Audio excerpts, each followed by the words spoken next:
Welcome to the Holistic Accountant Podcast. The aim of this podcast is to demonstrate how accountants must employ a holistic approach to help their clients maximise wealth. It's not just about preparing tax returns. So each week, Mena Abraham and I will discuss topics to help you better understand some of the things your holistic accountant can help you with. Okay, today Mena and I want to talk about how to build a consulting business. Now, of course, we are in a consulting business, so hopefully we've got something intelligent to share. But I'll kick off. I mean, one of the rules of thumb that I like to work with is that, and it depends on the size and scale of your business, and it's not always possible to achieve these rules of thumb, particularly as you go through kind of growth cycles, and particularly as you get to a point where you can achieve some level of scale. But just generally speaking, a good rule of thumb is to bank on having 1/3 of your revenue equal staff costs. Because obviously in a consulting business, you're a service business, so your biggest cost will be staff. 1/3 goes to overheads and all other expenses, and then 1/3 goes to profit. Now, hopefully you can, as you scale, the third that goes to overheads gets reduced. That might decrease to 20% because you've got a lot of those costs are fixed. Like for example, rent. As long as you've got a decent size office, you can fit either 2 or 15 people in there. It's very scalable. So you'll find that'll reduce and your profit will increase. The one to really be mindful of are your staffing costs. So 1/3 is kind of a good rule of thumb to aim for. But as you start to build the business, it's quite possible that it's very sensitive to staff costs. As you hire your first staff member, that is a big cost if you're not, because you're probably just building the revenue profile at that particular point. So that's why I say it's not. You can't do it perfectly well on a linear fashion as you grow the business. There will be times when you compromise those rules of thumbs. But really staffing is your really probably the most important cost that you need to think about. The next third is your overhead expenses. So that covers basically anything that is required to operate your business. So your rental expenses, your software expenses, your utilities and so forth. And finally, what's left over is supposed to be your profit, your margin, essentially, that you can take home.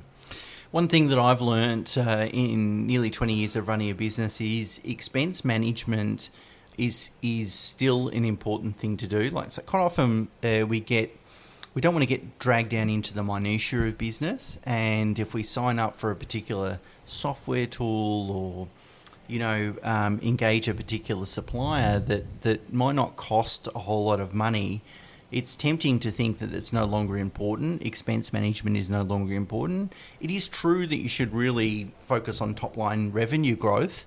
If you're running a consulting business, that's probably where you're going to get your best bang for buck. But it is important every 6 to 12 months to really trawl through the profit and loss statement, have a look at each of those expenses and work out, are you getting value for money? And you will find, you'll see creep. It always happens. You'll find that you might be able to trim $10,000 a year off your expenses just because you're utilising things that you signed up for 2 years ago that aren't really, or have been superseded or aren't really delivering value. So expense management in a consulting business, not absolutely critical, but just something you want to do probably at least every 12 months. Definitely.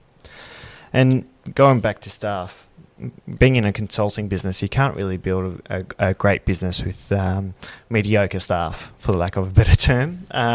But they're your key asset. So in a consulting business, they're the face of your business. They're the ones that are servicing your clients day in, day out. So you need to be sure that you invest the time and money. Coach your staff, make sure that the right staff, the right mix of people, they align with your business values and want to achieve good outcomes genuinely for your clients. Yeah, I think, staff is, when you talk to people in business, their common complaint is really staff and staff management. But look, I think I've always looked at building a relationship with staff to some degree like building a relationship with your spouse. Like if you think you're going to go get married and then you don't have to make any effort or, contribute any thought or effort or time into your relationship, chances are your marriage won't last, and it'll end one day. The same is true with staff. You can't just go and hire people and think you can just pay them a salary and then that's where the effort starts and ends. It's really about building a relationship with them, not necessarily a personal relationship, but it still can be a professional one, but still building a relationship with them, making sure you're giving them all the tools and support and training and so forth that they can do their job. So that's a really important element. And the second element is hiring the right people. You don't need to motivate someone to do their job, I don't believe. Instead, just hire motivated people that are willing to do the job, that are willing to think outside the square, that are willing to add value to your business, and then make sure you remove any obstacles in the way that allows them to do that. That's your role as someone that's running that business. It's not really to look over their shoulder, monitor their productivity, all those sorts. The right people will be productive. The right people will think outside the square and do those sorts of things. That your job is just to help them do their job and not do it for them, but give them enough support to be able to do that. Yeah, that's right, and it's important for the staff to actually or be encouraged to have the culture of your business to be a collaborative business. It's impossible for you, being a single owner it could be a partner in a partnership, to think of all the ideas or improvements that are possible in a business. Having the right staff mix will actually be able, they'll add value to your business. They don't only just come in, do their 9 to 5, do the compliance tasks, pick up the phone, send a few emails, and that's it. It's really important to invest in staff that will actually help you build your business. And if you want to build a consulting business, it can't be all about you. It is at the beginning, of course, but ultimately the challenge for most people is to build a business that's less reliant on, one particular person or people if they're key owners. And so you can only do that if you're going to hire and delegate effectively. So it really is a people issue to build a consulting business rather than say a manufacturing business or so forth has a lot of other different elements that your accountant can help you with. There's more sort of softer elements to building a consulting business. All right, that's it for this week. Until next week, bye for now.